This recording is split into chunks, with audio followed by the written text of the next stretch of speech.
ఇదేదో తేడా కొడుతుంది మాస్టరు అని మా ఆయన వంట స్టార్ట్ చేసినప్పుడే అన్నాడు. వింటానా చెప్పండి, నేను తోపు తురుము అంటూ స్టార్ట్ చేసిన. అసలు మ్యాటర్ ఏంటంటే సోషల్ మీడియాలో తెగ వైరల్ అవుతున్న ఎగ్ పుడింగ్ చేద్దామని మా ఆయన దగ్గర ఎగ్స్, బ్రెడ్, మిల్క్ తెప్పించిన. అంతా సేమ్ వీడియోలో చూపించినట్టుగానే చేసిన. బ్రెడ్ తీసుకొని అందులో మిల్క్, ఎగ్స్ 2, షుగర్ యాడ్ చేసి గిర్రుమని మిక్సీకి వేసేసి ఒక ప్యాన్లో షుగర్ వేసి అందులో కొద్దిగా వాటర్ పోసి కొంచెం కలర్ చేంజ్ అయ్యాక మనం ఏ బౌల్లో అయితే పుడింగ్ చేద్దాం అనుకుంటున్నామో ఆ బౌల్లో వేసేసి మిక్సీ వేసుకున్న మిశ్రమాన్ని అందులో పోసేసి 40 మినిట్స్ స్టీమ్లో ఉంచేసేయాలి. సేమ్ నేను అలాగే చేసిన, కానీ కొంచెం పలచగా అయిందంతే.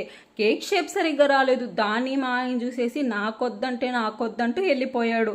ఇంత కష్టపడి చేసి వేస్ట్ చేస్తానా చెప్పండి? అస్సలు వేస్ట్ చేయలేదు. అటు తిరుగుతూ ఇటు తిరుగుతూ నా పొట్లో వేసుకున్నానంతే. టేస్ట్ అయితే చాలా బాగుంది, కొంచెం పలచగా అయిందంతే. వేసిన ప్రతి విత్తనం మొలకెత్తదు, అలాగే చేసిన ప్రతి వంట సక్సెస్ అవ్వదు. అప్పుడప్పుడు అలా జరుగుతూ ఉంటుంది. అంతే, అడ్జస్ట్ అయిపోయి తినేసేయాలి. ఈ రోజుకి ఇంతే. Bye bye. కొంచెం లైక్ చేసి సబ్స్క్రైబ్ చేసుకోండి అబ్బా ఛానల్ని ప్లీజ్.